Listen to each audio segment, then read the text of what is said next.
Sensibilisation au milieu marin, un sujet traité par Laure Martin. Guy Pommier, bienvenue à bord.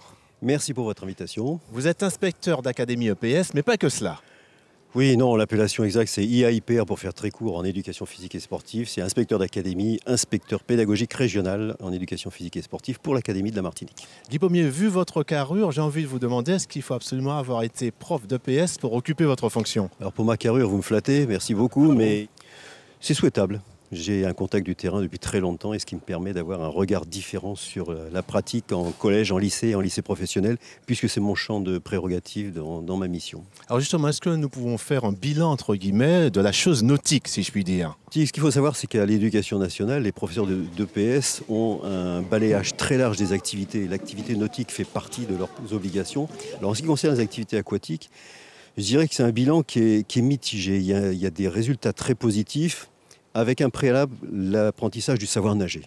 C'est important cela. Voilà, pour nous c'est un préalable important et le ministère a mis un gros accent en programmant dans les collèges, dans le cadre du socle commun des compétences pour tous les collégiens, l'obligation du savoir nager. C'est un enjeu sur lequel nous sommes déjà bien engagés et le premier bilan que l'on peut faire, et on peut se réjouir, c'est 100% des élèves de collège, et votre premier reportage le montrait très bien, 100% des élèves de collège de la Martinique vont à la piscine pour un cycle de 12 séances de natation. Et l'objectif que je me suis donné dans cette académie, c'est que dans 2 ans, je veux absolument qu'il y ait 100% de nageurs au sortir de la classe de 3e, c'est-à-dire du premier cycle d'apprentissage. Il y a quand même un point de déception, c'est qu'après, il n'y a que 8% d'élèves de 5e qui vont dans les bassins de natation. Donc pas de suivi. Pas de suivi, et après 5% pour la classe de 4e et 3e. C'est-à-dire qu'il y a une déperdition et on a du mal à suivre ce premier préalable aux pratiques nautiques dans les lycées et les lycées professionnels. La solution à cela? Alors la solution, nous avons des gros points de réussite pour les 6e, c'est-à-dire l'aide des collectivités territoriales, le conseil général pour ne pas le nommer. Les infrastructures, il est évident, votre reportage l'a aussi très bien montré. Effectivement, on l'a vu. Il y a des niveaux de complexité pour pouvoir mettre en œuvre les pratiques nautiques. En natation, par exemple, il y a 30 communes en Martinique. 26 communes accueillent les collèges, lycées et les lycées professionnels.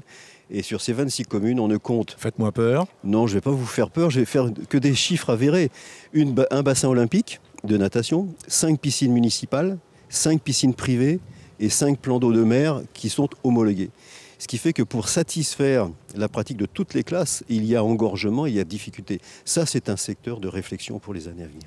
Et actuellement, je vous dis, 5 communes ont un bassin homologué, c'est-à-dire avec un arrêté municipal dans le cadre du POS, du plan d'occupation de sécurité et de sauvetage. Alors, vous parlez de sécurité également. Où en sommes-nous à l'heure actuelle? Pour nous, c'est une des priorités. C'est-à-dire qu'il est hors de question que les élèves aillent au bord de l'eau ou en piscine sans qu'il y ait la sécurité. Des textes de l'éducation nationale sont très précis et les chefs d'établissement sont très au fait. Là. À ce sujet, justement, pourrions-nous avoir quelques chiffres? Oui, des chiffres très courts.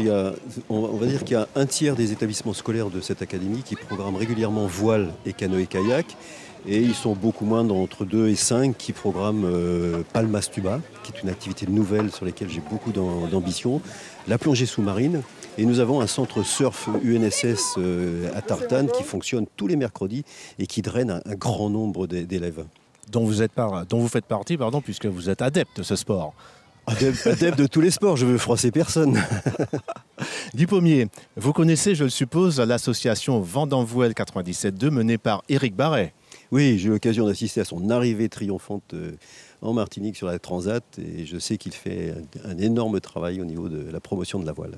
Eh bien, je vous propose de le retrouver justement avec son association. Éric Barret est allé à la rencontre de la voile traditionnelle, séance d'entraînement. Regardons ensemble.